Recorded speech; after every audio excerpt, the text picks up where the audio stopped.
ایک انسان کو صحت مند رہنے کے لیے صبح سے لے کر رات تک کیا لائف سٹائل اپنانا چاہیے، کیا طریقہ کار اختیار کرنا چاہیے، اس کا کیلنڈر شیڈول کیا ہو؟ بہت آسان ہے۔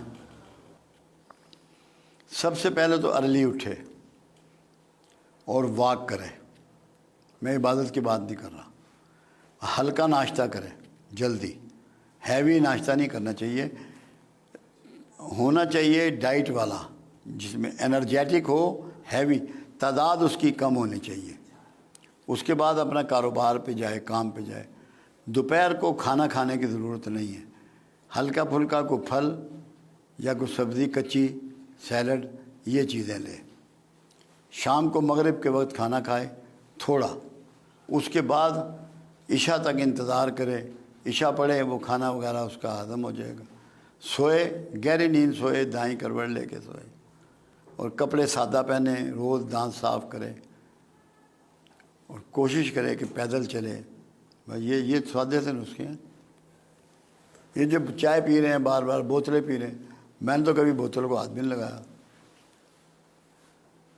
نارمل زندگی گزاریں، پروفٹ کی نقل کریں۔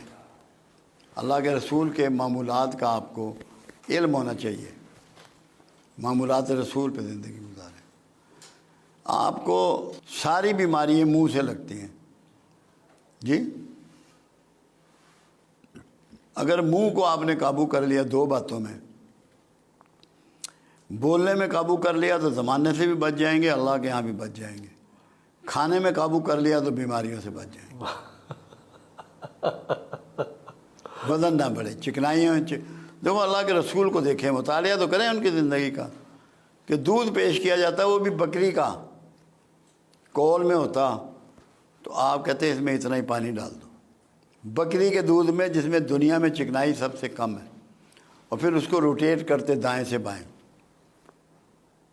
یعنی کہ اونٹ کا دودھ، بکری کا دودھ انتہائی ہلکا ہوتا ہے، چکنائی والا نہیں ہوتا۔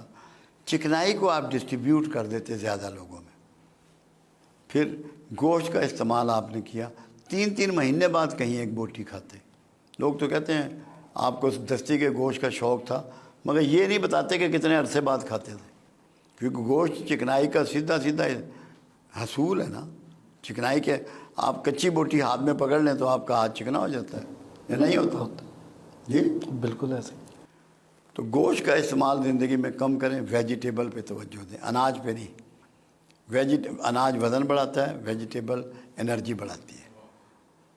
تو یہ تھوڑا سا کھانے پینے کے طریقے۔ میری کتاب پڑھیں گے آپ کو لطف آ جائے گا ضرور، انشاءاللہ، یہ میرے لیے بہت قیمتی تحفہ ہے۔ انشاءاللہ۔ ہر مسلمان جنت میں جانا چاہتا ہے، جائے گا، چاہتا ہے کیا مطلب؟ انشاءاللہ، اور دوزخ سے بچنا چاہتا ہے۔ ہاں، بچ بھی جائے گا، تھوڑی دیر کے لیے جائے تو جائے۔ اس کی وجہ یہ ہے، درود شریف آپ کو دے دیا گیا، بد نصیبی ہے کہ درود شریف کو لوگوں تک بتایا ہی نہیں گیا۔ درود شریف کیا ہے؟ اے اللہ تو اپنے حبیب پہ رحمت فرما، رحمت للعالمین کہتے ہیں نا، اللہم صلی علی سیدنا و مولانا محمد۔ اے اللہ تو اپنے حبیب پہ برکت نازل فرما، اللہم صلی علی محمد کما صلیت علی ابراہیم و علی آل ابراہیم انک حمید مجید، اللہم بارک، برکتیں نا، پہلے ہے رحمتیں، پھر ہے برکتیں، اور تیسرا ہے ان پہ سلامتی نازل فرما۔ یہ 3 دعائیں ہیں جو اللہ ہر صاحب ایمان سے اپنے رسول کو دلوا رہا ہے۔ کیا رسول آپ کی دعاؤں کے محتاج ہیں؟ آپ کی دعاؤں کی انہیں ضرورت ہے، مگر آپ کے ماں باپ کے ناموں کے ساتھ درود شریف آقا کو پیش کیا جاتا ہے۔ اور ایک فرمان مبارک ایک حدیث میں یہ ہے کہ شب جمعہ میں خود سنتا ہوں۔ جب محسن کا چلا گیا کہ محسن نے 10 دفعہ آپ کو دعا دی ہے، رحمت کی، برکت کی اور سلامتی کی، اب قرآن میں ایک کلیہ ہے، جو تمہیں دعا دے اس کے بدلے میں اس کو ویسی ہی دعا دو یا اس سے بڑھ کے دو۔ واہ واہ واہ واہ واہ۔ ویسی ہی دعا دو یا اس سے بڑھ کے دو۔ جب رسول اللہ پر آپ کی دعا پہنچی، ان پر یہ پابندی آ گئی قرآن کے مطابق، اس کے بدلے میں وہ آپ کو اس سے بہتر دعا دے۔ واہ جی، کمال۔ جس کا دعا گو رسول ہو وہ دوزخ میں جائے گا۔ بالکل بھی نہیں۔ پھر قرآن ایک بات اور کہہ رہا ہے، کیا ہو گیا ان لوگوں کو جو اپنی جانوں پہ ظلم کر بیٹھے؟ کیوں نہیں میرے رسول کے پاس جاتے اور اس سے کہتے کہ ہمارے لیے اللہ سے بخشش مانگ، اور وہ تمہارے لیے بخشش مانگتا اور میں بخش دیتا ہوں. تو اللہ کے رسول تو ساری رات روتے تھے, کھڑے ہوتے تھے, پیروں پہ ورم ہو جاتا تھا امت کی بخشش کے لیے اور دعاؤں کے لیے. کیسے دوزخ میں جائے گا مسلمان؟ مولوی پہ چڑھ گے اور تو کوئی نہیں. بالکل صحیح. پھر اللہ یہ کہہ رہا ہے میں تواب الرحیم ہوں. دو چیزیں اللہ نے انوائٹ کی ہیں. درود شریف کے لیے انوائٹ کیا, درود شریف کو ہر حال میں قبول کرتا ہے. توبہ کے لیے انوائٹ کیا, توبہ ہر حال میں قبول کرتا ہے.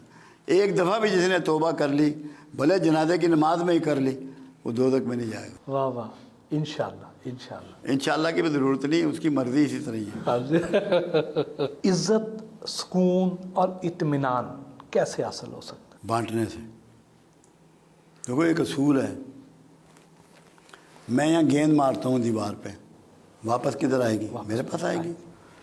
اللہ کا ایک سسٹم ہے, جو دیو گے وہ لوٹ کے واپس آ جائے گا. آپ لوگوں کی عزت شروع کریں, آپ کی شروع ہو جائے گی. لوگوں کی خدمت شروع کریں, آپ کی ہو جائے گی. لوگوں کو سکون دیں, آپ کو مل جائے گا. واہ. جو بانٹو گے وہ مل جائے گا. جو چاہتے ہو اس کو بانٹنا شروع کر دو. نہ ملے تو میں آپ کا مجرم. واہ. جو بھی چاہتے ہو, جو چاہتے ہو, رزق چاہتے ہیں, رزق بانٹ. رزق بانٹو. جو بانٹو گے وہ بڑھ کے مل جائے گا. کیا عزت بھی رزق کی ایک قسم ہے؟ رزق کی قسم ہے. عزت بھی رزق ہے, آکسیجن بھی رزق ہے, خون بھی رزق ہے, اچھے تھاٹ بھی رزق ہیں, پینٹنگ بھی رزق ہے, شعر بھی رزق ہے. یہ سب رزق ہے. یہ جو میں گفتگو کر رہا ہوں یہ بھی رزق ہے. صرف خون تو نہیں ہے اس میں, یہ کھانے پینے کی چیزیں. وہ تو زندہ رہنے کا سسٹم ہے کھانا پینا. تو اصل رزق تو تھاٹس ہیں آپ کے, آپ کی سوچیں ہیں, آپ کے تخیلات ہیں. جو آپ کے ذہن پہ اترتا ہے وہ ہے جو بھی اترتا ہے. یہ جو آج کل ہمارے ملک کے جو حالات ہیں اس وقت, اس کی وجہ کیا ہے؟ کیا ہماری غلطیاں تھیں جس کی وجہ سے ہم یہاں تک پہنچے ہیں؟ ہم نے اصل میں نا جو بنیادی غلطی جہاں سے کی وہ دو تھی. انگریز جب جا رہا تھا تو جتنے ڈی سی تھے وہ سب انگریز تھے. انہوں نے کچھ لوگوں کو جو ان کے خدمت گزار تھے, جو ان کے حاشیہ بردار تھے, جو ان کے خوش آمدی تھے, انہیں کہا کہ تم سب مسلم لیگ میں شامل ہو جاؤ, کیونکہ اسی کی حکومت آنی ہے تاکہ تمہیں حکمرانی میں حصہ ملے. تو روز اول سے ہی ٹیلنٹڈ لوگ ہمارے حصے میں نہیں آئے, جو آج تک بھگت رہے ہیں. ٹیلنٹ نہیں آگے آیا. حل کیا ہے اس کا جی؟ حل اس کا یہ ہے کہ پوری قوم اللہ سے توبہ کرے اپنی ہیرا پھیری. کیونکہ آپ یہ چاہتے ہیں حکمران ولی اللہ ہو جائے, میرا ردہ تھاں رہے, میں جو حرام زدگی کر رہا ہوں اس کو میں جاری رکھوں, قیامت تک تبدیلی نہیں آئے گی. آپ اپنے آپ کو ٹھیک کرنا شروع کر دیں, توبہ کریں. دیکھو یونس علیہ السلام کی قوم کو اللہ نے اپنے پیغمبر کے ذریعے کہہ دیا کہ میں ان پہ عذاب نازل کرنے لگا ہوں. وہ بوریاں باندھ کے نا سارے سجدے میں پڑ گئے میدان میں آ کے. اللہ نے کہا ہوا عذاب ٹال دیا, یہاں تو کہا بھی نہیں ہے, اللہ نے اناؤنس تو نہیں کیا کوئی عذاب. اللہ نے, ہم توبہ تو کریں. آپ اپنی جو غلط کام کرتے ہیں اس کو چھوڑ دیں, اس کے بعد حکمران پہ انگلی اٹھانے کے قابل ہوں گے, اس سے پہلے نہیں ہے. اپنے آپ کو ٹھیک کر لیں. پاکستان تو ٹھیک ہے, آپ ہی پاکستان ہے, میں ہی پاکستان. میں اپنے بے ایمانیاں کرتا رہوں اور حکمران کو صبح اٹھ کے گالیاں بکوں, کہاں کا انصاف ہے؟ میں اپنا گھر ٹھیک کر لوں, دکان ٹھیک کر لوں, دفتر ٹھیک کر لوں. جس نے 25 کروڑ کے معاملات ٹھیک کرنے ہیں اس کے تو حالات مشکل ہیں مجھ سے. اپنے انڈیویجول کے طرف سے انڈیویجول بھی ٹھیک کریں تاکہ توبہ کریں. توبہ جب کریں گے تو پاکستان تو گلزار بننا ہی ہے ہی گلزار, جنت کا ٹکڑا ہے. ہمیں تو کوئی وہم نہیں ابھی تک. کیوں؟ مجھے آپ بتائیں, مدینہ میں کرائم تھے آپ کے ہوتے ہوئے کہ نہیں تھے؟ حضور پاک صلی اللہ علیہ وسلم کے دور میں بہت کم تھے